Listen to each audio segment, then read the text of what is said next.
Welcome to Coffee Talk with Liquidshano 1973, an inspirational podcast about the ups and downs of life and everything in between. Here's your host, Shane Lakita. Welcome back, everybody. Welcome back to another episode of Liquidshano, Coffee Talk, and all that good stuff, man. It's been a little while since I've recorded anything, so I just said my name backwards on top of that to say Liquidshano and Coffee Talk.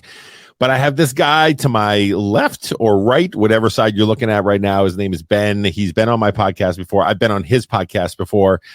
Great guy, good energy, good dude, man. And we were just talking the other day, and I said, you know what? I want to get you back on the podcast. We've been talking about it for a while. Yeah. And now we're finally here, dude. We're finally here. What's going on, dude? Thank you for having me. First off, I appreciate being on. I don't know what it is. We have good conversation. I enjoy it, like thoroughly enjoy any conversations we have. So yeah, excited to be here.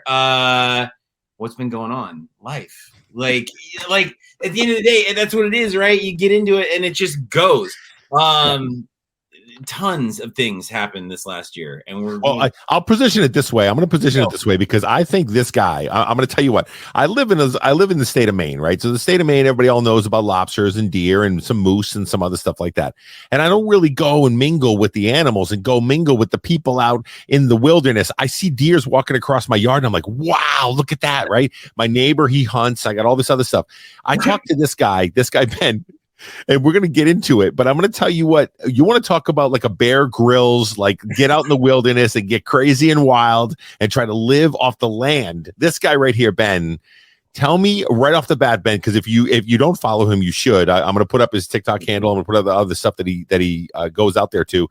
But he goes out and just experiences the world, and he visualizes it, and he captures it, and he videos it, and everything else. So Ben, let's talk about that right off the bat, because I can see that big old antler thing on your back wall right there. That's basically letting us know I am a man of the wilderness. Well, and then right there, that's a rattlesnake skin. What?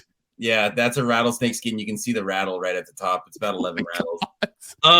Okay, and that's a whole story. We can get into that story. But no, so for those of you that don't know, I was divorced in 2021, and through 2021, big changes came, and they were good. When I say change is not a bad thing. It's a net positive as we have it. And what kind of ultimately started happening for me was that as I entered into 2022, I started figuring out that it's not just that I enjoy the outdoors. It's that I have to be there. So I did a whole bunch of things outside this last year, and we can pretty much break it down by season in where I was and what I was doing and how I was doing it, because each season brought new foraging opportunities. Well, listen. Why are you using these outdoor terms for me? I think foraging is something totally different than what it is. So go ahead, explain that to me. Well, I do, the things that I harvest are the things that I eat, right? I consume everything that I bring home with me. If I'm going to take an animal's life, I firmly believe in the concept that should not go to waste. And that's been with me since I was a kid, from my father, that waste not, want not example that we get from our boomer parents. Did you grow up hunting like all your life? Yeah. I, as early as 5, I was hunting with my father. Not, in Oregon, you can't carry a gun at that age, but I was tagging along. It was, my first elk hunting experience was at the age of 11, because I do deer hunts before that. At the age of 11, I bet I weighed 50 some odd pounds. I was quite small for my relative age, always until I became an adult. And my first elk hunt, we had gotten a whole ton of snow, and it had frozen over, and there was about 4 inches of that layer of ice and then powdered snow below that, right? And I was so light that I could not physically break through the ice to take steps. So I had to take a step every step my dad took. In his footsteps. Yep. It was just following him everywhere he went. Multiple warming fires. But yeah, I grew up hunting, fishing, the outdoors in general, became a huge passion. At the age of 13. At the age of 13, I tried to convince our deer camp that I could just hang out there for the week alone while all the adults left, right? They're gone. I'm like, no, 13 years, I can be out here, and if I get a deer down, I can take care of it. No big deal. Yeah. And that was a no sell on that one. We did not sell that at all. But that was the goal, was always being outside. And then as I got through the end of the divorce, and started figuring out what it was I wanted to do, right? So, and how I wanted to do it, I started figuring out that where I was going to find those answers was out there. I had to get outside. So, it really began.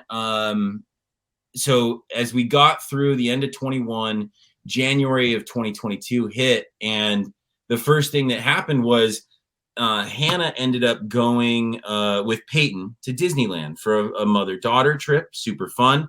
And I had B for that weekend. And so I said, we're going to find sunstones. That was the first trip we did, is we went and looked and foraged for rocks. I was going to say, does anybody in the world know what a sunstone is? You need to explain what a sunstone is. Yeah, I can. A sunstone is, a sunstone.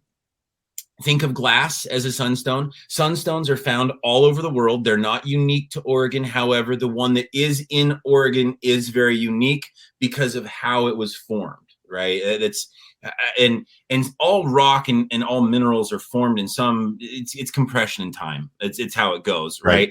But for our sunstones here in Oregon, they are found in a very specific spot, this particular set of them. And what it is you have feldspar. Feldspar is the mineral that makes glass. It is found all over the world. Again, it is not rare in any means. It's all over the world, but it's called feldspar, Feldspar.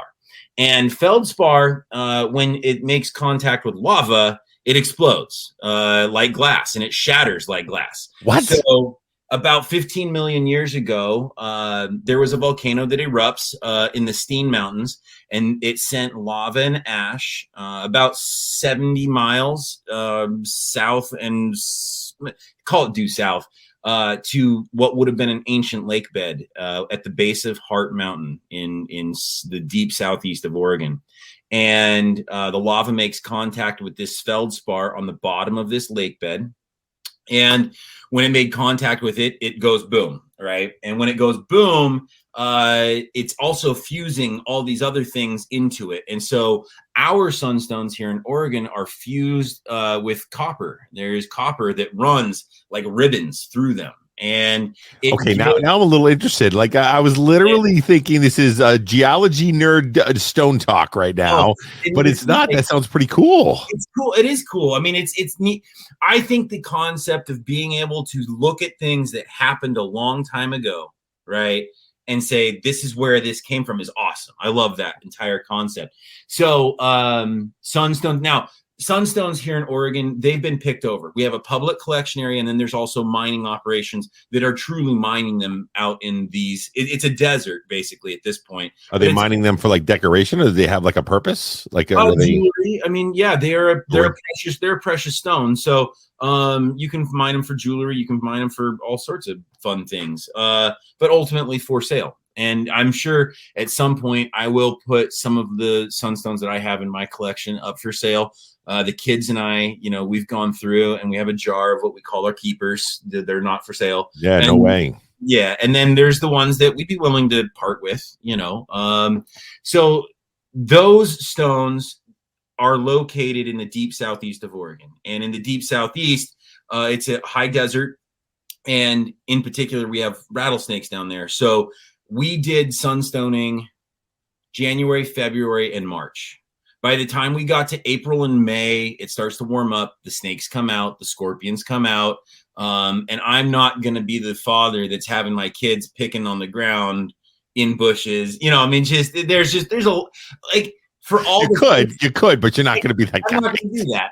And the thing is for all the things that I do that are relatively dangerous is a word I will use. Relatively, unsafe. I do take some precaution. Like I'm out there thinking, okay, how would I, XYZ. So that sunstones were the winter and the spring, and I got B out there for the first one, and him and I are picking the ground, and it's so fun because your kids are small, do small things with them, right?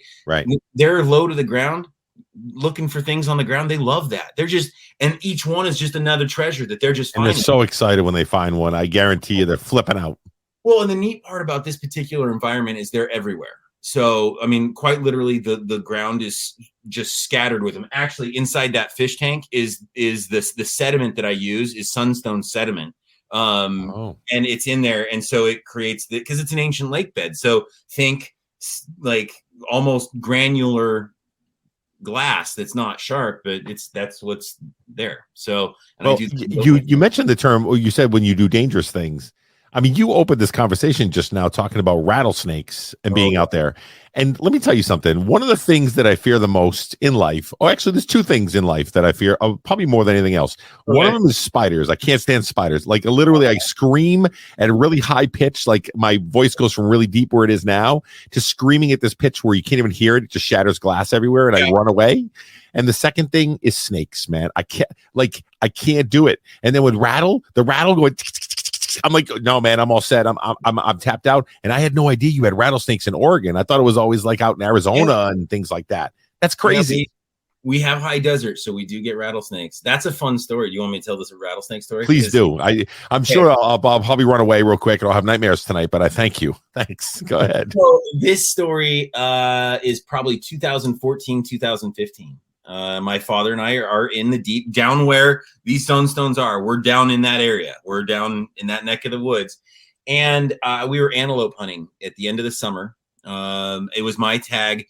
And through antelope hunting, as you're walking through the bush and all that fun stuff, that midday sun had come up and rattlesnakes came out. We found two little baby ones that were, I don't know, a foot long in some sagebrush. And I didn't mess with those ones, but ultimately the way antelope hunting goes, the midday, no animals are really moving because they're hunkered down and they're in the heat of the day. They don't, nobody wants to move. It's couch potato time. Right. So, my father took a nap, when we got back to camp, and while he was taking a nap, I decided I wanted to go look for a snake.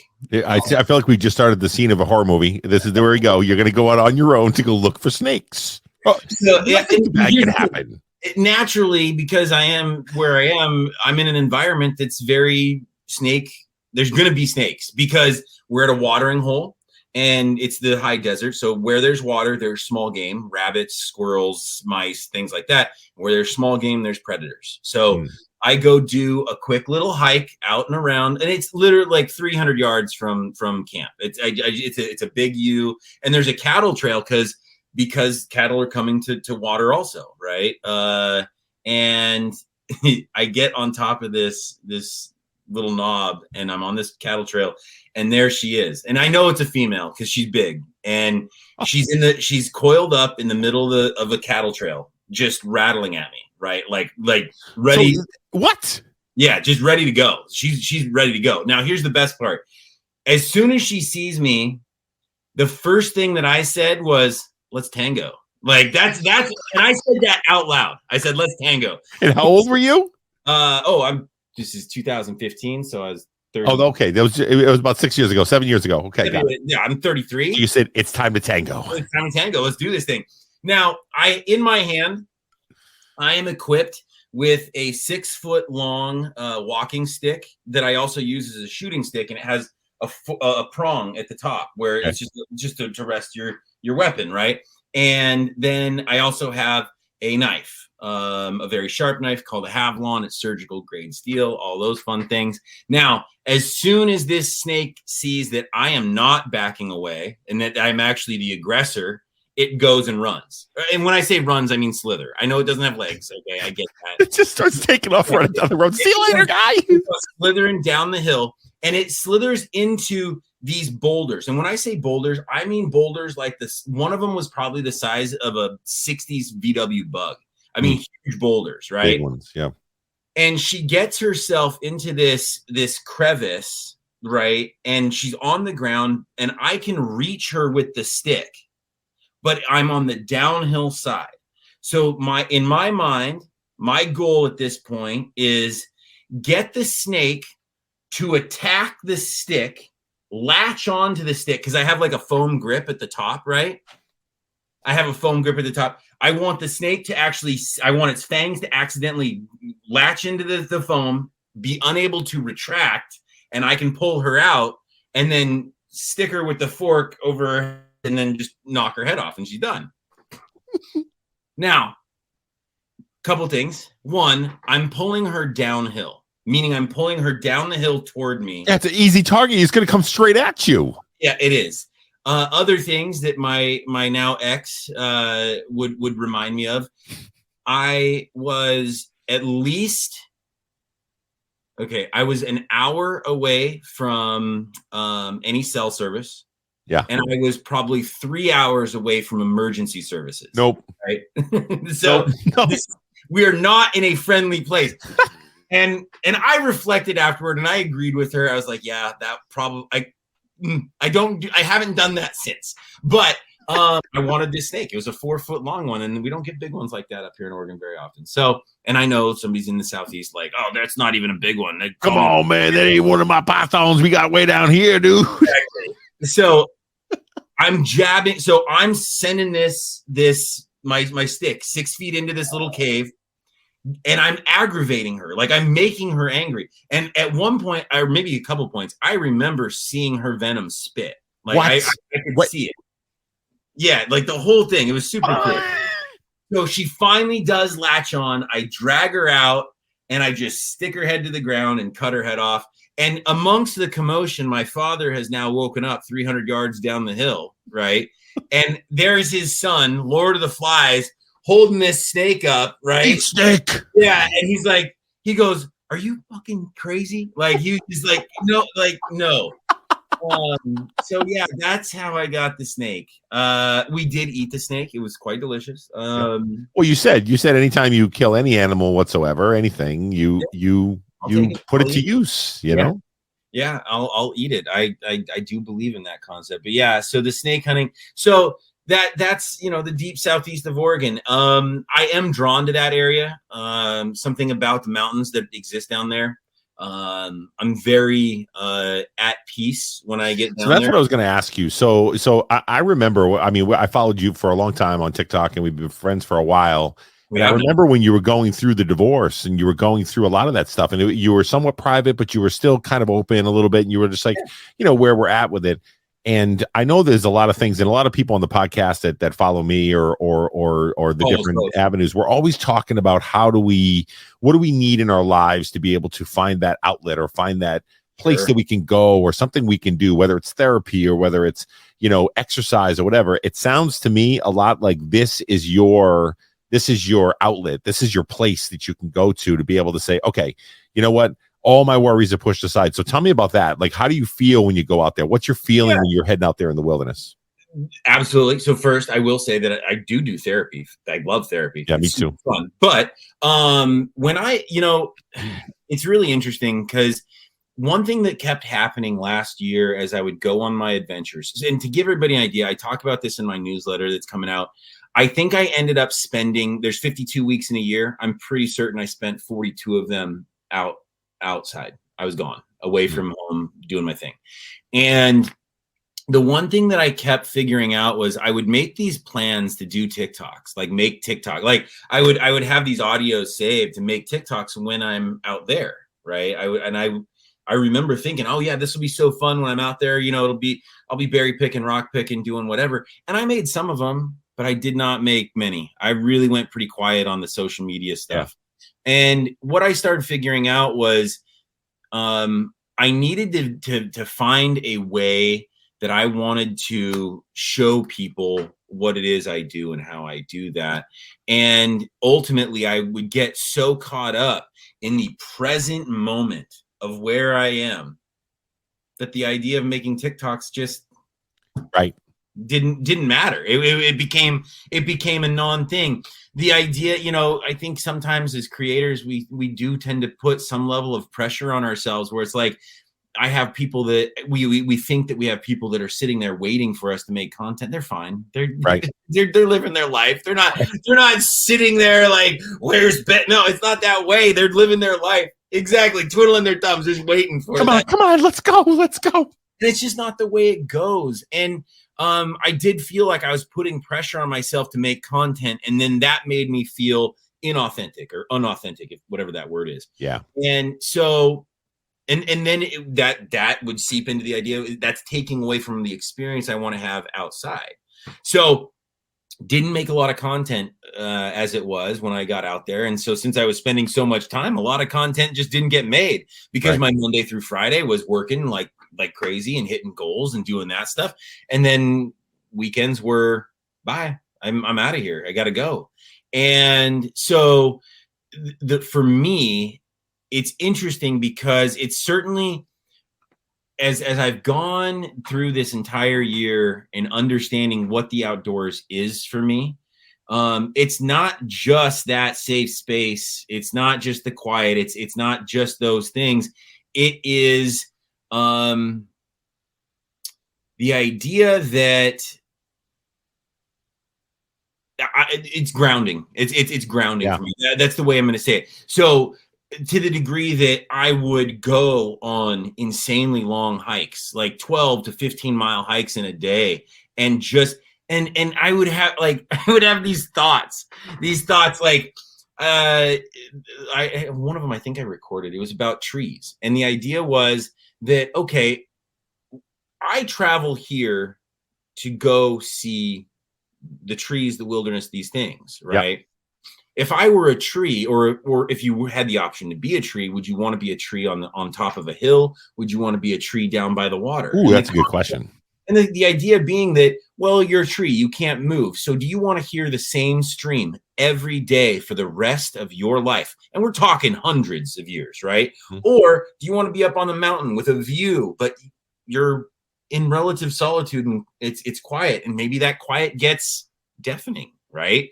So there's that concept. And then my next thought beyond that was, if a tree had the opportunity, because I travel to go hear their noise, right? I go out there to hear what they hear.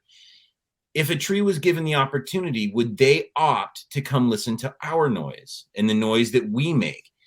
It's an interesting concept. I don't know. I'm not here to answer it, but okay. I'm going to stop you there real quick. You remember I don't know if I'm a little bit older. So do you remember back in the day when Saturday Night Live used to come on, and they had this section called Deep Thoughts with Jack Handy? That's what they were called. So I think this is called Deep Thoughts with Ben. That's what it needs to be. And you need to make this a series, because these are the things you think about. You need to have They are the things I think about. Like, that is, if you go to my journal right now, those are where I'm at. It's that idea that,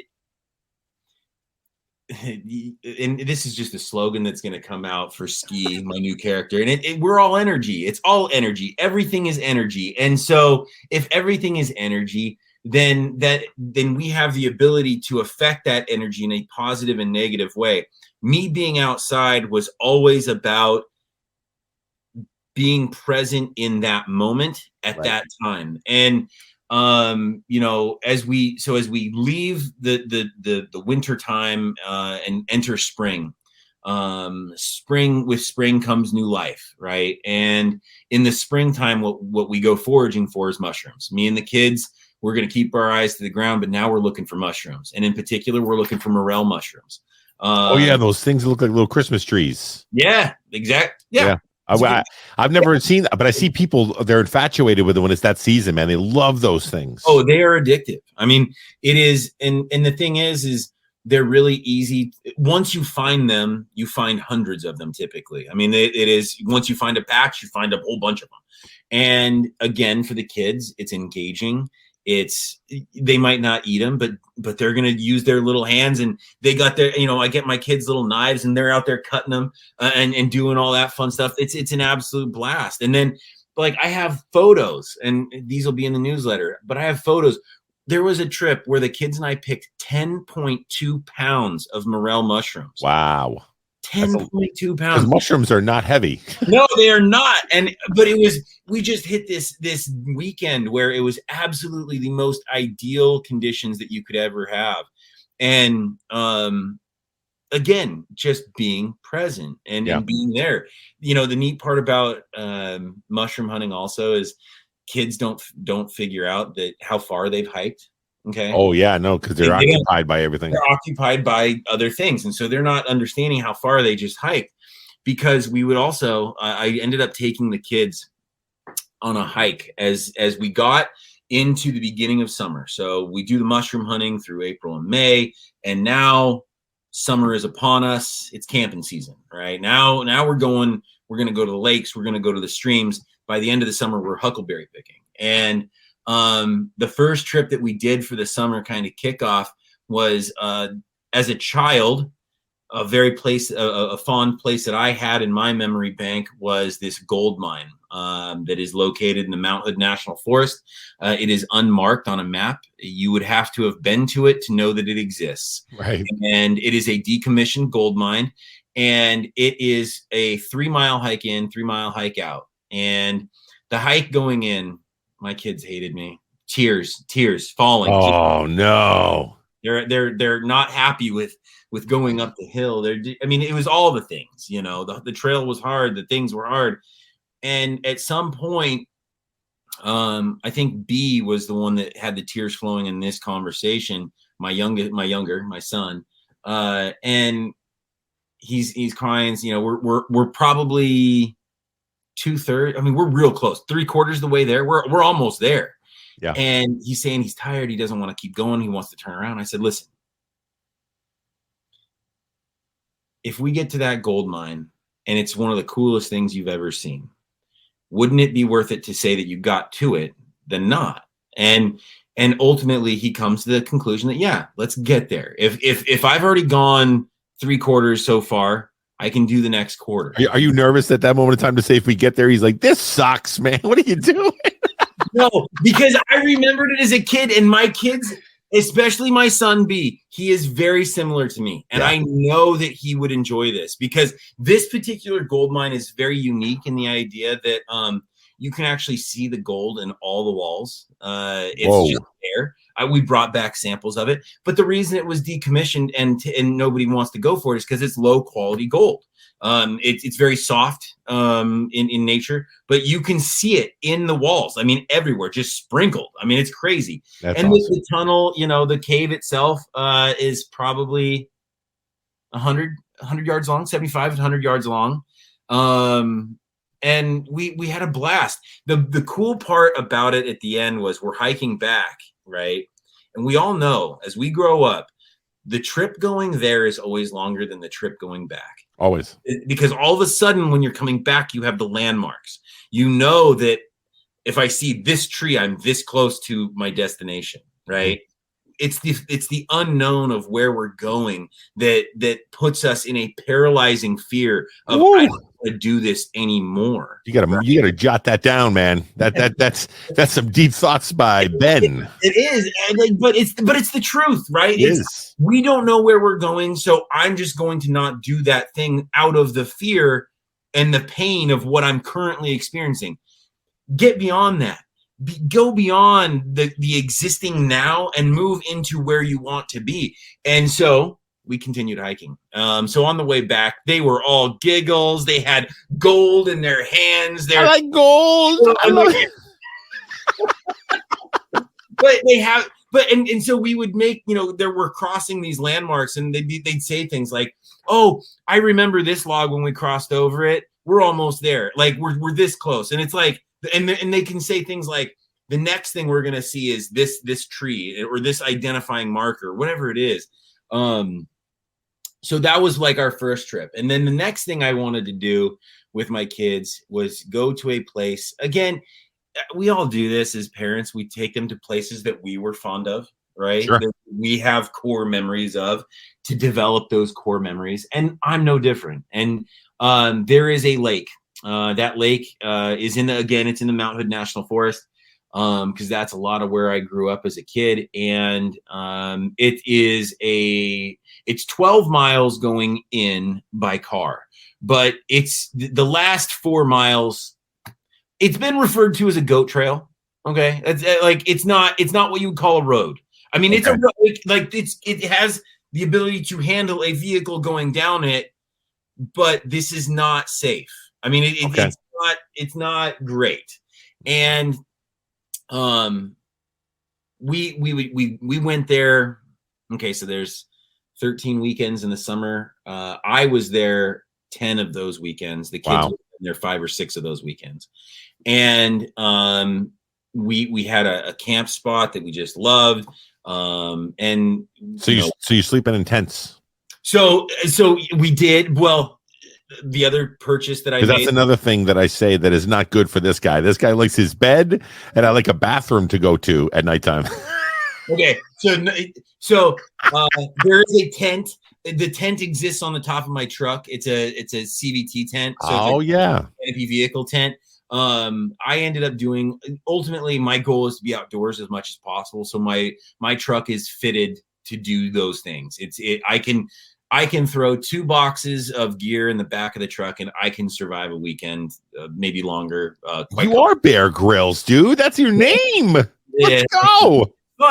It's fun out there. So, when we got out to the lake, a lot of the things that we wanted to get into were obviously we do some fishing. We got into some fishing, but the kids just they're not super into going after the animals part, fishing and hunting. That's not their vibe. They're down for finding mushrooms, finding berries, finding rocks, but and maybe because it's like a hide and seek. It's like a fun thing to go try to find and you discover and things like that. Yeah, absolutely. So have you ever tried geocaching out that way or? I've never done geocaching myself. Not for any particular reason, except I just never have gotten into it. But when we got out there, the other purchase that I made was I got myself a paddleboard.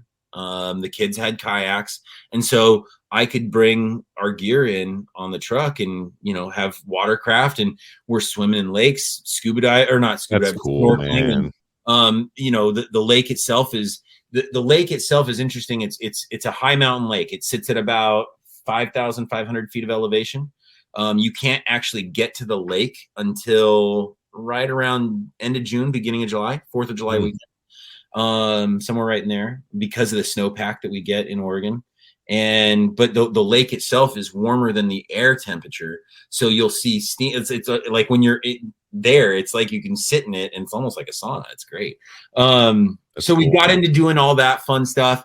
The other things that we would harvest at the lake, I got a whole bunch of crawdads. I absolutely love and they are not crawfish. They are not crayfish. They are crawdads. Well, yeah, I think that listen, that's up for debate, man. That's up for debate because there's a lot of people that say a lot of things. And they're all wrong except for me. Every one of them. I've heard crayfish. I've heard that. I know.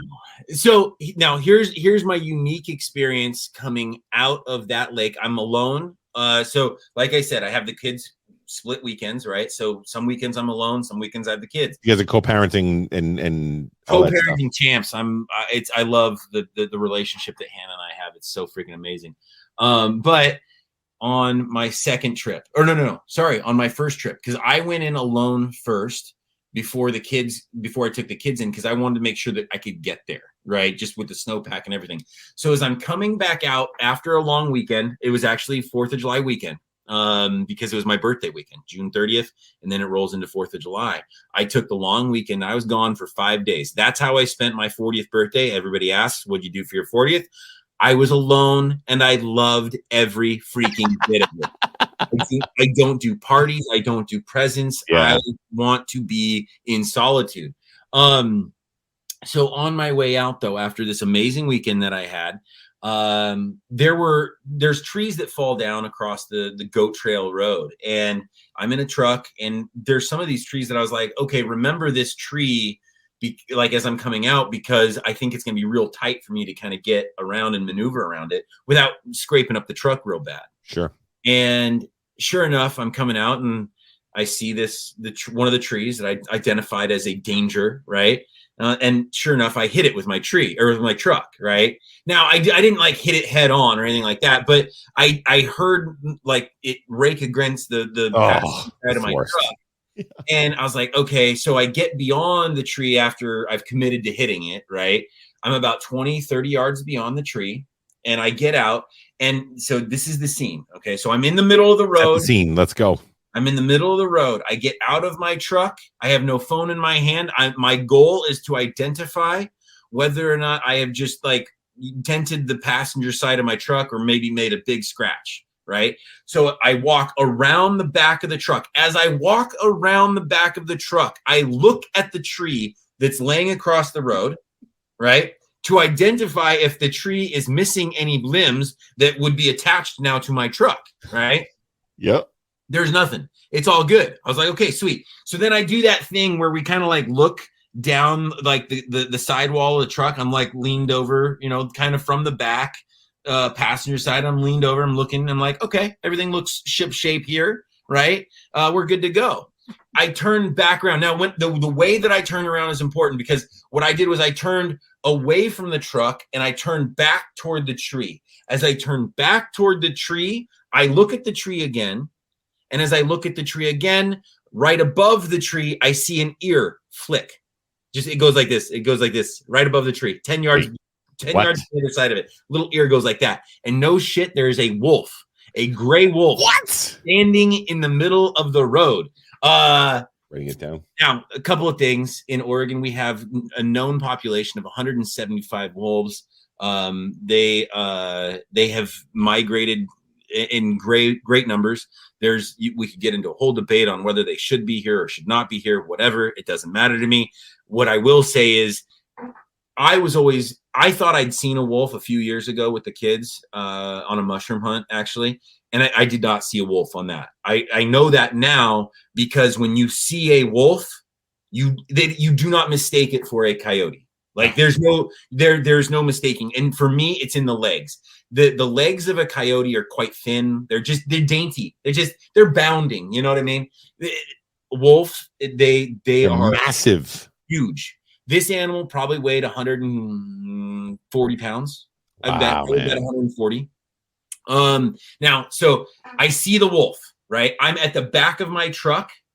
The only way for me to get to the door of my truck would be to turn my back on the wolf. We ain't turning backs on wolves. No, that's not the game. That's not the game. I'm gonna be like Homer Simpson and back away really slowly into the bush where he goes, and he just kind of absorbs. He absorbs into it. So me and this wolf are looking at each other for about, I would bet 45 seconds. And I'm in awe. Oh. Like I'm not, the weird part was I'm not scared. I was not afraid, but I was aware of what this was, right? And I'm not going to make a different move or anything like that that's going to make this animal turn on whatever predation thing it has. Right. But I sat there and I observed the animal for what it was. And it just stood all like quartered broadside to me. I would say this wolf, it's a gray wolf, but it was more dark than gray. But as it got to the tail, it got more gray than dark. And then the tip of the tail was much darker. After that 45 seconds or so the wolf is at about 40 yards from me. The wolf suddenly moves from the road to the right, and with speed, not away from me, but more like a sidewalk, yeah, exactly. Like it's moving to the side, like just kind of maneuvering around me almost. He's got his eyes on you the whole time. No, actually, I think it actually kind of made a move like it was going to leave. But in my mind, I was like, okay, this is now that I see it moving in a certain direction. Right. I make my move to my phone in the truck. And now I've been on TikTok for 2 years. I've hit the record button so many times. So many times. I swear to you, I thought I hit this record button, and I'm doing this thing where I'm holding phone at chest, right? And I think that I'm recording, and I'm not. Yeah. But I'm doing this thing where I'm at the door, and I'm like, okay, the wolf was here, and I'm trying to see where the wolf is now, right? Because it wasn't moving away like away from me. It was moving around me, and I'm trying to find it on the side of the truck, and I can't see it. Then I turn my head to my left, and then the phone follows, right? And no joke, that wolf is standing back in the middle of the road, 10 yards closer. Oh no, dude. Oh, you didn't want to be on camera. I see. My fault. I'm sorry. So I gave the wolf the courtesy nod. We stood and we looked at each other for about another 20 seconds. I was not going to move closer. I'm at the door of my truck now. We're good. And that's the other thing about the like coyotes and wolves. This animal was not afraid of me. Like, it was not skittish of me. This animal knew that it was in charge, right? Wow. And I could feel that. But yeah, that was my first wolf encounter. And then it darted to the left and it was gone, and I never saw it again. I marked it on my map where I saw it. I saw a National Forest truck as I was coming out. They were going into the camp to see if the road was clear, and I said, yeah, I just 200 yards back just came across a wolf. And they're like, holy shit. Oh, no way. And I was like, yeah, 100%. This was a wolf sighting right there. Like, it was right there. So, yeah, super. That's so insane, dude. That's so insane. It was great. So by the end of the summer, right, the kids and I continue to travel in there. We saw bears, multiple bears. We have black bears up here for the most part. Yeah, we had deer in camp. Like, quite literally, I woke up in my tent and there's deer in my camp, 5 yards, like 15 feet from me, just milling about, just doing their thing, being deer. Did he give you the head nod too? He's like, oh yeah, they all do. They all give me the head nod. Is it the nod up or the nod down? Because if it's the nod up, it means, yeah, man, it's all good. If it's down, it's like, how you doing? Yeah, how you doing? I know where you are. Exactly. It's a howdy. Tip of the hat to you. How do you do? How do you do? Lots of critters out there. We saw eagles. We saw, so many different things. It was super cool. But by the end of the summer, that's when the huckleberries come out in Oregon. What are huckleberries? Are those flowers? Are they? No, huckleberries are think of a blueberry, but sweeter. Okay. Actually, it's fruit. Fruit. But think tart. It's a more tart berry because the sugars are compressed because they have a shorter grow season. So they typically are a little bit more tart to the taste, but super high in antioxidants, all those things. Me and the kids ended up picking enough berries to do 28 cups of huckleberry jam. Wow.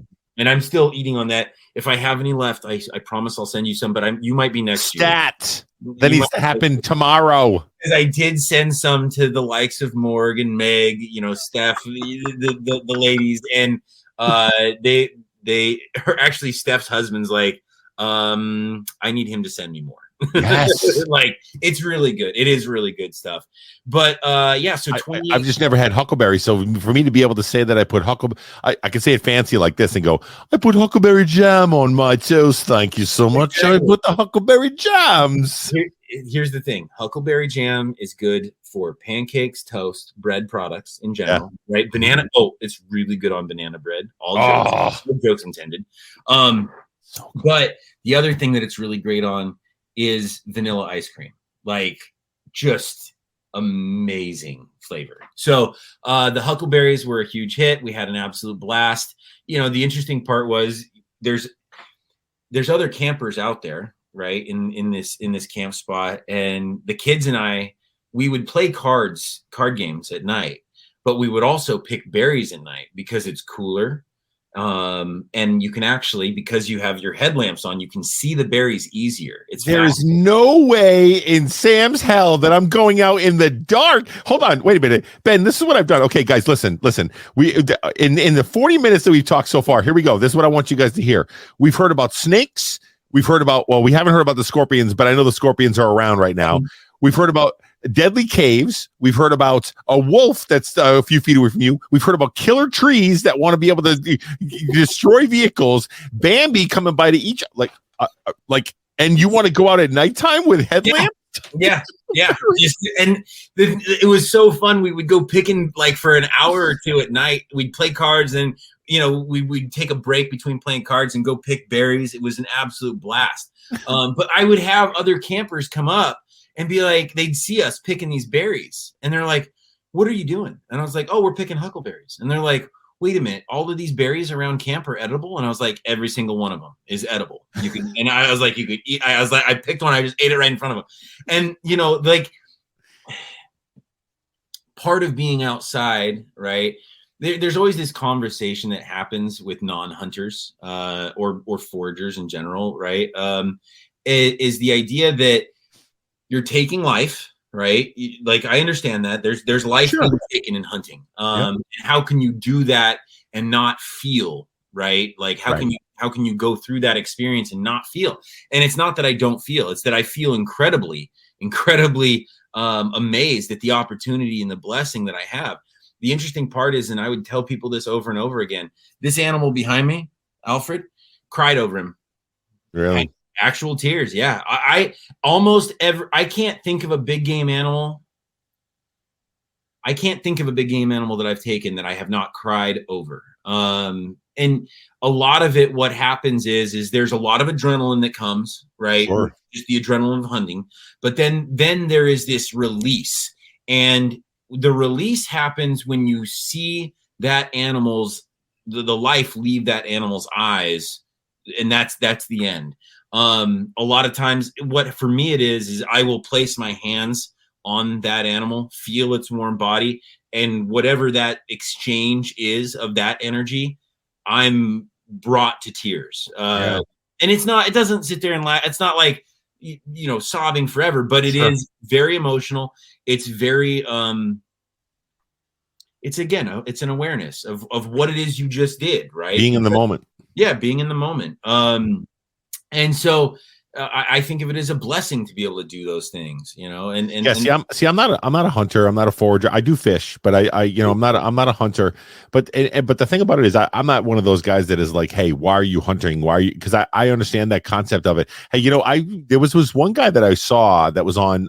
You ever watch the outdoor show Naked and Afraid, where they get like naked and they go out into the, you know, and they, you know, all this stuff? Well, there's this one guy that's on there, and he reminds me of exactly what you just said. He's like a big game hunter, and he's like this really outdoorsy kind of guy. And there was this one, I think it was like a warthog or something like that or whatever, that they found, and they were out in the wilderness. And he did the same thing. When he killed this animal with an arrow, he went over to it and spent almost 5 to 10 minutes just with his hands on the animal, and he was thanking and all this different stuff or whatever. And it was an emotional experience. And I didn't understand that concept until I really thought about it, where if you grew up hunting and you grew up being around that, and you grew up around, you know, using it for food and using it for those kind of things, and of course it's the thrill of it, and then the endorphins and all the things that go through with it, it's just one of those things. It's a total experience. And I know some people experience it with like exercise high if they go for marathon runs or those kind of things. It's very similar with the way your brain works. It's very similar in that way. It is whatever, you know. For me, I work out so that I know I can go do the hunting activities. These animals that I'm after, they don't live in what I would consider hospitable environments. It is wicked out there. And to be able to go get them, I got to be in good shape. Otherwise it hurts really bad. And it can be unsafe more than anything. Like, and that's a big part of it too. But yeah, so, you know, as the summer came to a close, September and the fall came, and, I was blessed to draw a deer and an elk tag this year. And in my deer hunt, is it a lottery there? Is that what it is? Yeah, it's a raffle style kind of concept. Multiple limited tag numbers, more applicants than tags available. Like so the moose hunts here. Yep. Same thing, same basic concept. And what ended up happening was, so my sense of it for the universe and what it had its purpose for me this last year was everything about this year was preparing me for many things that were going to come, especially in this fall. But even beyond that, I know there's things that are coming down the line that I will have been prepared for. And I did a lot more solo trips than I've ever done. To give you an idea, my first solo trip I did was shortly after divorce, and I had never been out in the woods solo. I'd always had my dad or my best friend with me. Right. Being alone out and doing it was very different. It's there. You do things a little bit differently when you don't have another human being to rely on for whatever needs to be done. And for my deer hunt, I had drawn the tag, and I was expecting my father to go. And unfortunately, he tested positive for COVID the day that we were supposed to leave. And so he's like, sorry, I'm not going to go. I was like, no problem. I'll get out there, see what I can do.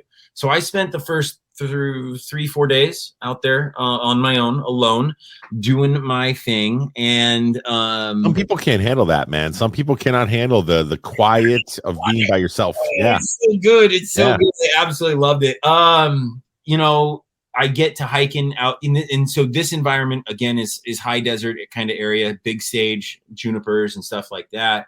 And I ended up I did bring my dog Indy with me because I felt like that was more safe than solo. Sure. So Indy was tagging along every step of the way. And on the first night of that I get done hunting, I've got my headlamp on and I'm standing over my stove. I'm cooking dinner, right? I'm cooking my dinner that I'm going to have. And then it's pretty much cook dinner, jump in the bag and maybe journal and read or whatever and go to bed. Yeah. Well, as I'm cooking, my garbage little can that I bring with me is right next to me because it's like a little kitchenette thing that I have out there. And with my headlamp on and dark is coming, I see something skitter out from underneath the garbage thing. And I was like, oh, what's that? And I looked. What could that be? What could that be? And again, I'm in the desert. I look down and no joke, there it is. It's scorpion. Oh, it was a scorpion, right? And now, a couple of things. I have only seen one other scorpion that in my entire life, in Oregon, I'd only seen one, and I had seen it with my grandfather. Coincidentally, my grandfather passed away in May, and that particular grandfather. And when I saw this scorpion with my grandfather at a very young age, 6-7 years old, I could only see its claw, its little claw, little grabber thing, because he was wedged between a rock, and he wasn't big, but I really I couldn't see his body, didn't see the sting or nothing like that. Right. So that was my first encounter. This is being my second. I see this whole ass scorpion, and it's about that long. I don't know. That's big enough. It's big enough. My first instinct was catch it. Like that. How is that your first instinct? First instinct, catch it, and then get pictures of it and start getting these pictures back to people that need to see it. So, yeah.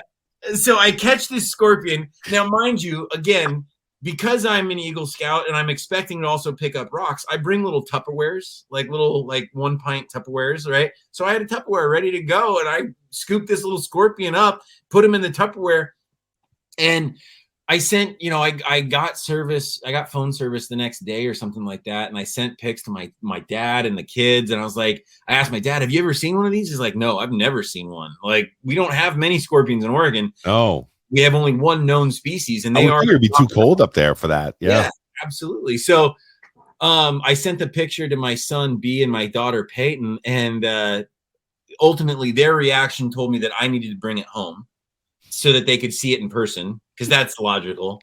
Totally logical. Yes. So catch the scorpion and then bring him home as a pet. As a pet. So my thought process here is I'm going to bring him home, and then I'm going to go back deer hunting the next weekend. So I'll just bring the scorpion back with me, and I'll let him go on my next trip. Well, that didn't happen. No. Well, I did go back, but I didn't take. You have fallen in love with the scorpion. Tell us all. You have a love for the scorpion. Super cool. So I get the scorpion home, and it's like, that time of year when you get flies, just like house flies, right? Yep. I start like not killing the flies, but wounding them, right? Are you catching them like Mr. Miyagi? Were you going and then dropping? No, I mean, I would like bat them, right? And then I would like twist one of their little wings so they couldn't fly anymore, and I'd put them in the cage with the scorpion, and the next morning that fly is gone, right? I'm like, this guy's eating good. So you feed him prime rib, and he's getting like easy meals. He's not even having to hunt, Like, this is great. So then the fish store that we go to, I was telling them about this scorpion I had caught because I was getting some fish food or something like that, and they're like, "Oh, I got an aquarium that I could sell to you for dirt cheap, but it's a reptile aquarium. Here you go." And it's just a little low profile 2-3 gallon thing with a screen on top. absolutely perfect for what I'm doing. So I was like, well, this scorpion's going to at least stay with me through the winter, and we'll just see. So the scorpion, its name is very. I love its Here name. we go. I know the name of this because you shared with it on my live. Tell us the name, and I'm going to do my voice. Let's go. Exactly. So first, I'm very curious about things. The Latin name, genus and species, is Eulonctus mordax. And Eulonctus mordax. And so the scorpion's name is Mordax, Mordax. Ladies and gentlemen, coming to a theater near you, Mordax. Dude, when you told me that, I couldn't stop, man. I was like, oh my God. It sounds like a superhero / somebody that really hurt you with that sting hurt. Right? So this particular scorpion is poisonous. For my child size, it could technically kill them. Oh, geez, what? And for me and my size, I would probably lose one of my limbs wherever it got me for the better of a while. So I mean, they're poisonous. So I don't mess with the scorpion much. I have brought it out on a live with some forceps. I was not there for that, thank goodness, because otherwise I would have left your live at that moment in time. They're so cool, though. The one thing I will tell you that you're not prepared for is how they move. Like, it's hard to explain, but they're an arachnid, just like a standard spider, right? They fall in that same category. But what they do is their body actually kind of contorts around rocks, and it almost looks like it's slithering. No, man. No, like, there's no reason for this. There's no reason for that. Super cool. So Mordax is in my house. He is safe. Well, he eats crickets. I get him. I go pick up 10 small crickets every 2 weeks. So he's getting. Can you hear the crickets? No, actually, these crickets are so small they don't have their little chirp thing yet, so they're not super noisy. Because that actually would not be okay for me. That would have drove me bananas. I would not be able to do that. Is there cricket? I would not be able to do that in this house. But yeah, so I came back with a scorpion this year. Here's the other thing I'm going to tell you, and I told you this story, I think, on that live, but I don't know if you were there for the story. But it is not uncommon for me to bring things back, right? I think one question I get asked all the time from followers, from friends and family, whatever it is do you ever come back empty-handed? The answer is no, I do not come back empty-handed. Either I will come back with rocks, game, fish, whatever it is, scorpions, I'm coming home. So why is that? Curiosity. I was going to say, do you think of it as like a challenge? Yes, yeah. I'm very curious about how, like, the fact that these fish had babies, right? That is a proud moment for me that I've created an environment that they want to procreate in, right? The fact that I have this scorpion that has now lived for 2 months underneath me, that I'm proud of that because I can take care of this animal. Like, I think that's cool. So here's my other example. At the age of 17, I was about to graduate high school, and we were floating down a river, as one does in the springtime fishing. Of course. And I came upon an egg, a relatively large egg, and it was on an island. And I picked it up and I was like, well, my sister and I had done a science experiment maybe 5 to 7 years prior where we actually incubated chicken eggs and hatched them and did a whole but we had an incubator at home already set. So I brought this egg from the river home. And I have parents that are just freaking awesome because, like, I'm trying to imagine, like, anyway, my parents were like, yeah, sure, that makes sense. That's logical. Whatever. Find a big fat egg, bring it home. We'll kind of incubate it. We'll do it, right? So we incubate the egg. 30 days later, no joke, it hatches. And it's a goose. It is a full Canadian goose. I grew up on about 5-6 acres of property. And we had other farm animals there also. So we made a goose pen for this goose. The goose's name was Lucy. Are gooses mean? Are geese mean? Yes, they are. Very mean. Actually, very mean. To the degree that my grandmother had. So the goose had impressed. What is it? When they decide who mom is? What is that like? Not sure. Impression, whatever it is. The first impression was actually my mother, right? My mother was there when the goose hatched. And so the goose was attached to my mom, not me, because I was at school. But the goose was fine with me because I was, there and all that fun stuff. So, but my grandmother was not. And we had the goose out flying one night because we would take the goose out of the pen. We had these 5 acres and it would just go flying in circles, do circles, and then come land. Well, one of those nights, my grandmother came down from her house and was walking down the property.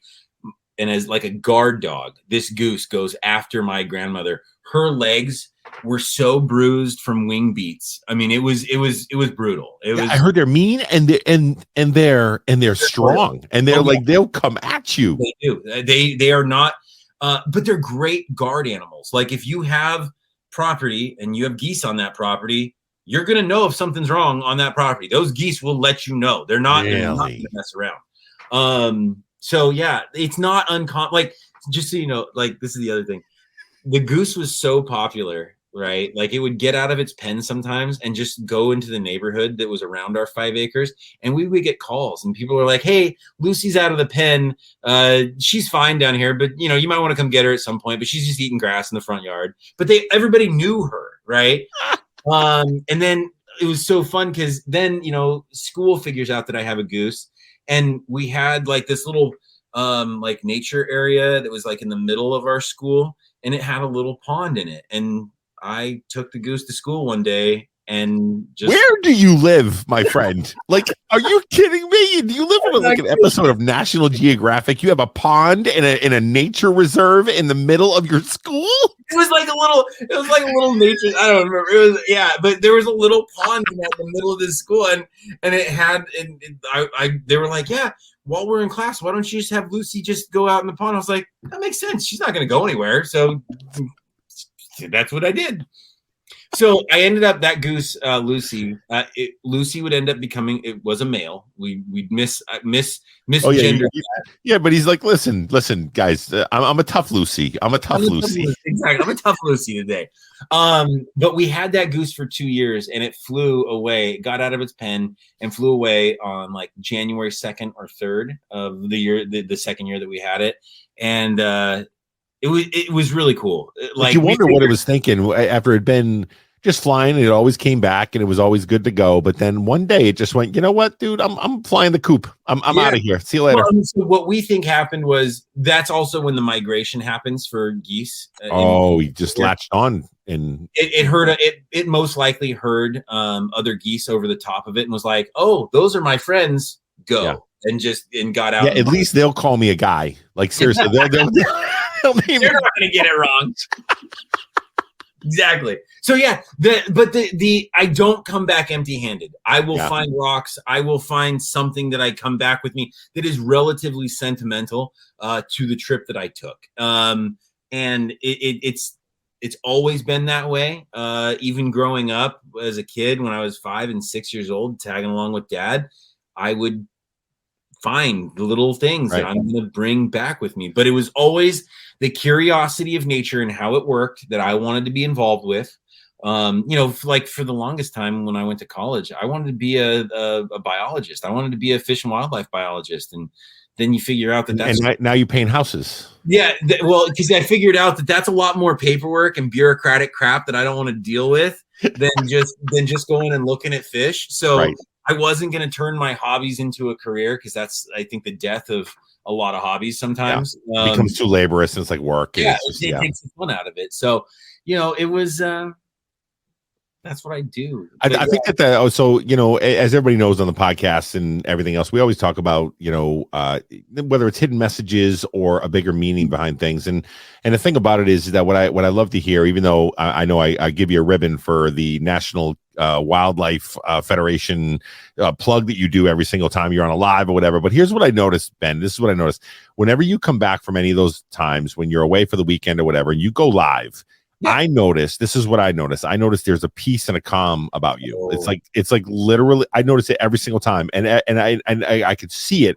It's just painted on the screen where you're not stressed out. You're not like, even though you're a pretty laid back guy anyway, but it's like, you could see, it's just like, okay, I feel like I'm in my zen. I feel like I'm in a good place. I brought some rocks back. I did this. And all of us are going, you bring rocks back and he finds so much excitement in rocks. How could he? But you know what it does, dude? What it tells me is that you're doing what you love to do outside of even, well, I mean, we talk about box painting and we talk about your business that you own and giving people opportunities to do business and everything else. But here's the thing. What I love about it is that you don't veer too far off of the things that you love and the things you're doing that find peace with you, with your kids, with you and everything. I find that to be inspirational. I think that that's awesome. Thank you. I appreciate that. Yeah. There's something about being out there with the kids that's really important for me. When I get out there with the kids. So I asked my kids a question.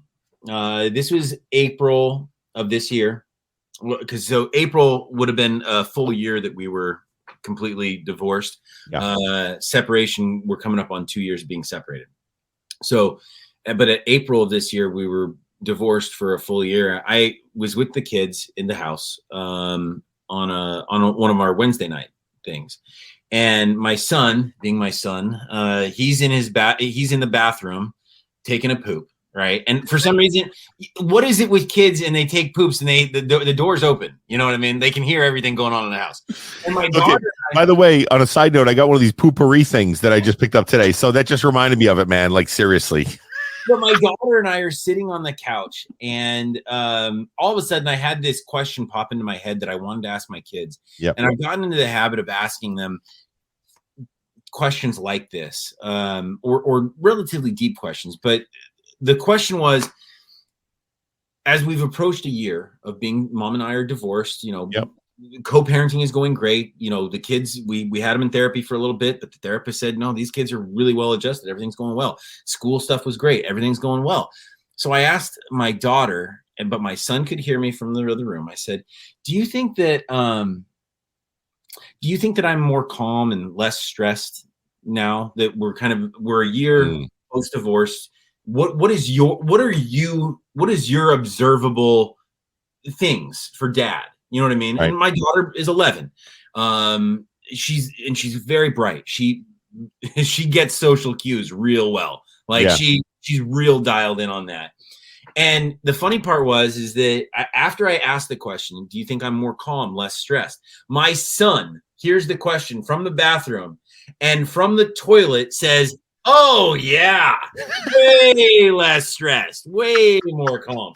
And my daughter, because my next question was, do you think mom is less stressed and more calm in her daily life? Right. And my daughter, and what she said was very profound, because she put it on a scale.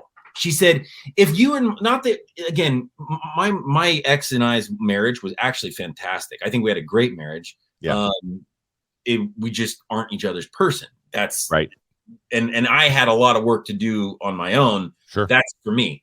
But my daughter, what she said was, if you and mom were at 10 of stress, when on a 1 to 10 scale, you and mom are both at a 10 when you're married. You move to a 1, mom moved to a 5 upon divorce. It's just dissipated. Whatever it was that was there, that was causing that level of and just anxiety. I don't know what it is. Angst. Yeah, it was gone. And I could be myself. She's being herself, living her best life.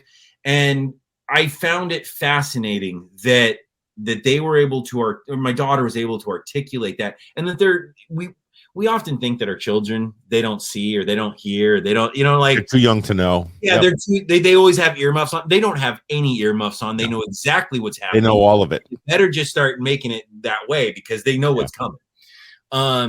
But yeah, for them to have that presence and then to be able to communicate it to me, that was a very proud moment. No doubt about it. Yeah, absolutely. Like the way I've told Hannah, and Hannah agrees with this, I would give us a B- in marriage. Like if I C+, B-. I think that if I was to grade it, but in divorce, it's a freaking A. We get an A in divorce. We are great co-parents. The relationship is fantastic. I mean, it's just, we like at one point in that's rare though, by the way. I'm not gonna lie. It's that's really you should give both of you a pat on the back for that. So, and you're a football fan, you'll appreciate this. So 2 Aprils ago now, we're 2 weeks away from being divorced. 2 weeks away from finalizing and signing papers, and it's done. I'm actually still living at her house, right? And it's tense. I mean, it's not comfy, no. Right? Like it's not comfy. And the reason I was living there was because I was actually in a non-talking space with my mother, so I could not live at their house while I'm trying to find my new space. And bless my saint of an ex-wife's heart, she's like, yeah, you can come live here. That's okay. We can make it work. We'll figure it out. Wow. So Hannah and I are football fans. You know that. We are Colts fans through and through. Like, it's how it is. And in April, that's when the draft happens, right? Now, for Hannah and I in marriage, like, we're such fans that my daughter's name is Peyton after Peyton Manning. My dog is Indy after Indianapolis Colts. Like, it's what we do. So we would, for the draft, for the first round of the draft, we would both take the day off of work. And we would watch. I love that so much. Yeah. Yep. I want to know, where are we going with this team? I want to know, give it to me, Colts. Let's hear it. So knowing that the draft is on the way, but it's going to be before we're divorced, but we're definitely going to still be living together at that point, even though we're post-divorce. I, in my smart ass way, we're both sitting on the couch. The kids are in bed. We're 2 weeks before divorce. Commercial for the draft comes up. And I turn to her and I go, hey, do you think we're going to watch the draft together this year? And she smirked and smiled and laughed and said, we're not friends yet, but I know I can see how we're going to be friends down the line. Yeah. I can see how this works out down the line. And I think that it was that moment where I was like, this is going to be just fine. Yeah. We're going to have bumps in the road. There's going to be ups, there's going to be downs, but it's not going to be the worst thing ever. You know what I mean? Because I think so often the pressure from our families and friends, when we announce that a divorce is happening, it's a death.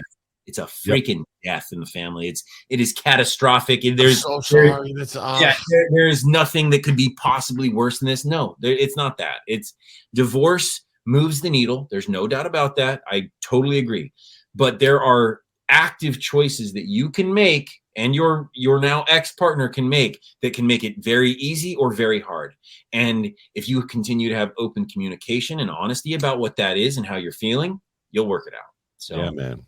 But yeah, and there's actually a couple of people on TikTok that I follow that are great examples of co-parenting. You're one of them, and then there's, I don't know if you follow Steve Bordeaux. Oh yeah, Bordeaux. Yeah, but he brings his ex in on the videos to say we're co-parents, and I think that's a really important aspect of like mental health and moving things forward. Because like if you think about it, when the divorce rates at 50 to 60% out there anyway, so overall. If people find that they're not compatible, they have to figure out how to be able to navigate that. And if it ends just in this really nasty, gross place, especially when kids are involved. I grew up in a divorced household, so I saw that anger and that angst. You know what I mean? So bravo to you guys to set the example for people that are looking for just even a small inkling of that to go, man, you know what? I can do this too. I really can, and being the example for those types of people, I think is really important. Well, there's light at the end of the tunnel, right? Like it's like, I'm not going to sit here and say that the divorce was this rosy thing for me. It was tough. It was tough. There were really hard days. I can look through my journal and know and go through therapy. Well, I remember seeing you even on your lives. I mean, we could see when you were going through it. You know what I mean? I think that was a big part of it too for me, was I needed to take a step back from the social media aspect to just digest what my life was going to be moving forward, right? Like figure out what it is I'm passionate about. And it's not that I'm not passionate about doing social media and being a creator and making content and letting people in on my life. I enjoy that overall, but in the hierarchy of important things, social media is never going to get above a lot of things. Absolutely. And it shouldn't. So I think it was a very, I didn't, you know, I wasn't never going to be the guy that it like announces, like, I'm going to take a break. I'm not that important in your life. No, me neither. You know, so if you don't see me for a while, bye. It's whatever. But I don't need, and I'm not going to make an announcement when I'm back either. That's hey. I'll just get right back. Hey, what's up? I hope you laugh. You know, so it's and I think the other thing too is I have done a couple of trends in the past couple of days. I know that past week or two, but I wanted to get beyond the trending content and actually create content. Yeah. And so the introduction of Ski and Becky to the idea that Becky was always a part of who I am, right? Like she is like, I am a kind human being. I believe that. If you guys don't know who Becky is, it's a character that Ben dresses up as, or I'm sorry, Becky enters the room. It's not Ben dressed up as. Becky enters the room with glasses and just this whole look with the blonde hair and everything else. And like she has a different vibe. She's a no BS kind of person. Yeah. I very much think of her as this alter ego that is a persona that does exist within me, right? Like it's there. Is that the only time that it comes out though? No. Okay. I mean, I can get Becky to come out if somebody upsets me in the business world, right? Got you. You're gonna see Becky pop up pretty quick if you get me upset in the business. Do you slap a wig on and say, "Let's talk now"? It's not like that. But then Ski is the other side of this too. It's this very chill vibe. We are just here to. Are you like a hipster? Yeah, Ski is. Why have I not seen Ski? How long Ski been out? Like I've only seen Becky. He's been in a couple of things. I gotta go. I haven't gotten that. That hasn't rolled into my feed. Ski wears a gray wig. He's basically a hippie kind of guy, and the concept here is going to be that both of these human beings work for me and with me and are my alter egos in box painting. And they are the reason that I have heartache in business. They are the ones that make mistakes and it's their fault. And I have to clean that up. Oh, I see. Like, and you know, you'll have to go watch. Well, what I love about the concept of that is maybe the gray hair just means that's who you are in the future. Because if you're living out in the woods, out in the sticks, in the mountains, because you know you will be one day, you're gonna be out there. You have the gray hippie hair, and you're gonna be there going, "Hey man, I just live off the land, bro. It's all energy. I get the animals, they get me. We're good. I got Bambi, I got butterflies, I got all kinds of stuff. I'm one with nature, guys." Like literally just having birds fly on my shoulder and just perch there. Yeah, that's exactly how I see it. Exactly. But that they are these different personalities, and then there is so in this scheme, right? There's Ski, there's Becky, and then there's me, who is DADT, Daddy. Right. Yeah. But Daddy stands for does all damn things. Right. Like, so this is where my content is going to go is I want to create content based on characters that are my persona, just in a different perspective that you might not see in the live. Right. Like in the live, this is boom, it's here. Right. But there are, you start talking funny to me and we'll get in a different light, you know, so it's fun. I love it, man. Yeah. Well, so the other question that I have to you is, okay, so I want to just be able to call this to, bring it forward a little bit. As you guys all know, I have a podcast and here's I am, but so does Ben. Yes. And so Ben, your podcast, and I'm going to put this up on the little ticker here in a second. Your podcast is called The How To with Luke and Ben. Can you tell us a little bit about that so I can just kind of get that word out there? Because as you can tell, guys, this guy's got layers. He's got layers. He's got layers of wild animals, layers of rocks. He's got layers of characters. He's layered. He's very layered. Like lots of onion layers. So How To with Luke and Ben. We are now completing the second year of this podcast. The new that's awesome. The next episode will be out. We've done one a month this entire year, and we've been solid on it for Luke and I, which we were really excited about, just finding some consistency in that. But we talk about all sorts of fun things. Like this last one was how to elk hunt. So because I just gotten done with my elk hunt and and that's what you were thinking about, and that's where you were at. So this is how I elk hunt. This is what I do. This is the preparation I go through. And then the experiences, the outdoors. So we've done how painting stuff, and we've done all sorts of how-to stuff. How to DIY, how to find a contractor. I mean, you name it. What do you find you get out of your podcasting? What do you find you get from it? Like when you're doing it? I think, what do I find that I get from it? Because I find with mine, it's my audio journal. Like you journal and you write this stuff down. For me, because it's a lot of emotional stuff, right? So it's me and a microphone. It's a lot of times I'm not even doing interviews. I'm literally just talking into a mic and just rapping about my life. I think for me, it's more informational. Okay. The how-to stuff is going to be more informational, no doubt about it. Yeah. It's not. I mean, there might be funny elements to it, right? But it's going to be more informational based on stories and life experiences that I've had. But that is its base, is more informational versus the emotional. I say that, but I got super emotional when we went through the divorce, and this is how to navigate a divorce. Yeah. In a way that could be net positive. So, right. I think it's a lot of informational concepts. We should do a how-to podcast on how to do a podcast. We could. I'm totally down. We should do that. Because I get the question all the time. Every time I'm in my live, I talk about, hey, guys, you want to check out the podcast? Go into my bio, check it out, subscribe. And they're always like, hey, I want to do a podcast. How do you do a podcast? How do you get started? I'm like, oh, man, I could go through A to Z with you, but I'm not going to do that right now. Well, and here's the thing. I am not the one that you would ask that question of, just so you know, because everything about podcasting has kind of fallen into my lap. What ended up happening was Luke works for Odyssey. Right. Oh, wow. And he was my contact for Box Painting. He's my sales rep because I do iHeartRadio ads for Box Painting. And that's how I do it. And I told him after my first year of being under contract with Odyssey, I said, hey, I'm thinking about, I want to kind of do a podcast.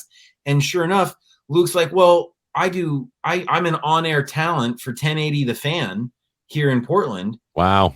So we could run a podcast right out of the studio here. And I was like, okay, sure. I mean, like, holy cow, dude. That's the universe telling you this is what you're meant to do. I do believe that too. The universe, water always travels in the path of least resistance, right? Yep. The universe will do that for you also. They will give you the path of least resistance. If you feel like you're fighting it, right, you're fighting the universe. But the other part of that is, you got to open up your eyes and your ears to be able to see it, though. Sometimes that little path of resistance goes right by you and you miss it. Yep. And you're like, I don't even know what the hell's happening. How did that happen? Where did it go? Exactly. Well, and my followers will be like, yeah, we know that he misses the path a lot, because there's a lot of banana bread moments that just go boom right over me. Banana bread moments, dude. I love it. But no, it is a blessing that I have the people that I have around me, whether it is in business, personal life, all those things. The tribe that I have, just like, and you're part of that tribe. I'm part of your tribe. You're part of mine. Sir. It's what it is. But I am very blessed to have that support structure that, even to just conversate with. It's just that's part of it. And I know that as I look back at these little nuances, this was the universe just preparing me for the next thing that's coming. And, I do know the next things that are coming. They're going to be fun. They're going to be big. They're going to be fast. They're going to be, X, Y, and Z, but, and they're going to be work, and that's okay. But this last year was really about figuring out where and how I'm going to find happy. Right. Yeah. And it is very specific for me. And I have to have it. If I don't get outside, pretty much once every couple weeks, I start getting cabin fever. And it's like, I need to go. I gotta get this off my chest. Well, I think that's another reason. So I know that we're going to come to close here in a little bit, because we're away. We only go for an hour, and I love this. So we're just chatty Cathy's over here. We are. So the thing about it is that what you found in your last relationship with your ex is that there wasn't a lot of compatibility, right? When it comes to marriage wise, it was a good marriage. Like you said, it was a B minus, C plus. But I think that what you found, even more so because you've been doing it since you've been a little kid, is You're an outdoors guy. You love being out there. You love hunting. You love those kind of things. And to be honest with you, you never know. Maybe it's kind of prepping you mentally to know that this has to be a part of what I do, like more specifically. And whoever's with me, if there is anybody that's with me, because I'm probably not feeling any pressure to that, but you want to find happiness. You want those kind of things. At the end of the day, if you find somebody that is in tune with you on those things, that matters too. You know what I mean? It really does. I mean, you can be different, but it does matter with those really important things. Does. Yeah. You know, it's interesting. There was a lady that I was seeing for a little while, for a few months through the spring. We went on a couple trips. We had a good time. She was pretty outdoorsy across the board. It was excellent. It was what I told her. Sorry. Here we go. Well, okay.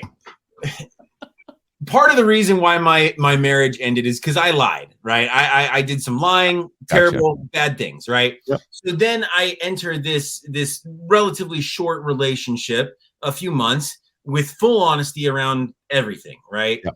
And the interesting part about whether you lie or you're honest, it does matter. I'm not saying it doesn't matter if you lie or if you're an honest human being. It matters, but it all ends the same way. Like somebody's feelings get hurt and they get upset and you typically get hung up on and it's done. Like, it's just, I find that dichotomy absolutely fascinating because it's like, oh, okay. This is so it still ends in a relatively negative way, but it's the best it could have ended, right? Like so it was so fascinating to me because then I got done with that and I was like, yep, that might be the last thing that I like. I'm not going to do dating apps. That will literally never happen. I won't do dating apps. If it doesn't happen organically, it doesn't exist. I firmly believe that. I know that's you. That's your personality. That's if the universe sends it my way and it's going to happen, that's what's going to happen. Like I've got it pretty well pinpointed that I live until about 94, 95 years old. And if that's with another human being, great. If it's not, that's also great. Me and the dogs will be doing just fine out there. Drinking lemonades on your front porch of your cabin. And then going every day and get your food. That's what you do. That's what I want to do. It's so fun. It's just simple. It's just simple. It's so easy, you know. I love it, man. Listen, like I said, I know I give you a ration, and so does a lot of your tribe. We're always like all over you for stuff, but I love you for it, man. And I think that you, to be honest with you, I love watching some of your incorporation of some of those outdoor stuff, like some of the stuff that I hear from you, but I don't see it until you show me a rock on screen. You're like, look at my rocks, you know, and I'm like, that doesn't excite me. But at the same time, now that you told me the story behind the rocks and my listeners and everybody else, it's pretty cool, man. I really do think that there's a side of me, even though I'm not a really outdoor, like literally we bought a pop-up camper and we went for one camping trip up in PEI up in Canada. And I looked at my wife and said, that was horrible. And she goes, why? Because I literally want a bathroom that I can actually go in and like not have to worry about anything like this. Yeah, we are not on that level. We're not compatible that way. We're not compatible that way. And that's okay. It's okay to not be compatible with it. You know, that's the other thing too. I don't know that any future partner of mine has to have the exact same passions that I do. They don't. Right? But they do have to have the understanding that when it's time for me to go to do my passions, and I would give the same courtesy to this individual, but when it's time for me to go, I'm going to go and I'm doing that. And they'll respect that.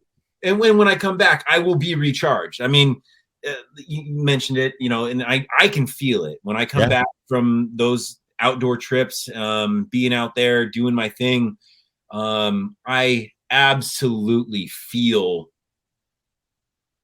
light. It's a light feeling. It's what it is. It's a cleanse. It's a cleanse. It is. It's very much a cleanse. And for one reason or another, I have to have it. It has to be a part of my life at every turn. So, and that's good. So as you guys know on the podcast, I always talk about trying to take some nuggets away from different interviews that I do. Last time we had Danielle on here, who was from Spread the Cheer USA, was talking about giving back to families and things like that. What I love, the nugget that I'm pulling away from this is that, Ben has found something in his life that he really loves to do. It's euphoric. It makes him feel like he can kind of take some of the angst and the anger and maybe some of the energy that's all around him outside in the real world and bring it to this place and just kind of dump it out there and just kind of come back revived. And so my advice is find that thing, whether it's through a journal, whether it's through exercise, whether it's through healthy eating, whether it's through artwork or painting or whatever it is. If you could find that niche or that thing that you want to be able to do and that you've always kind of like thought you liked doing, but you never find the time, because that's the other thing. Ben makes the time. He makes the time. He goes, I work 5 days a week, many, many hours a week when I'm trying to be able to really bust my ass, trying to be able to get this business and everything else going. But on the same token, I take the time with my kids or with myself just to go and do. And that matters. Make the time for yourself and do it. Absolutely. And what I would tell people is do it alone. It's okay. Like, just take the step. Like, right. I can't tell you, like, oh man, I was so nervous to go on some of those first trips alone. Like, I was nervous about it. Like, what if this happens? What if this, and what if it does? Then you'll work it out. Right. Life will continue to figure it out. You'll problem solve the issue. So take that risk, take that little bit of uncomfortability that you have, and just discard it for whatever period of time you need to be able to go find what's beyond that discomfort, because beyond that discomfort is a lot of fun things out there. A lot of fun things, and everybody has their niche, no doubt about it. I love it, man. I love the whole concept of that, and taking chances and go out there and just do it. Like, literally the Nike slogan of just do it is what words we should all live by, because if you don't, you know what's going to happen is when you are that 90-year-old person and you're sitting there drinking lemonade and you're sitting on you're going to be like, I regret the fact that I didn't go and just do the things that I would love to do. Yeah. You're going to regret it, and don't regret it. Go and live life. Live it to the fullest. Absolutely. Because there is absolutely, and I own a business. Technically I own 4 now, but there is no way you will convince me that in this human experience, we are designed to work a 40-hour work week, 9 to 5, 5 days a week. And that's it. Like that can't be it. There's no way. There's absolutely no way that that the emotions that we get to feel, and I say get to feel because I think that the emotions that we have are going to be emotions we have, but it is an opportunity to feel those emotions, because I think there is a place out there where you don't feel those things in that way. And this human experience must be felt. It is not necessarily seen. It is a feeling that you will have. And I promise that once you're in your element, you will know that you are in your element. Yes. You're going to feel it. It's going to be like, oh, everything just feels here. It's present. It is aware. It's like I'm meant to be here. Yeah. Like, and the universe will tell you too. I'm telling you right now, it'll send you little signs and say, you know what, Ben, we're just a couple hippies, dude. That's all we are. We're just like, listen, dude, I just love the universe is telling me that I got to do a podcast today with my boy, man. That's exactly. And we are absolutely a couple of hippies. There's no doubt about that. There's no doubt about it.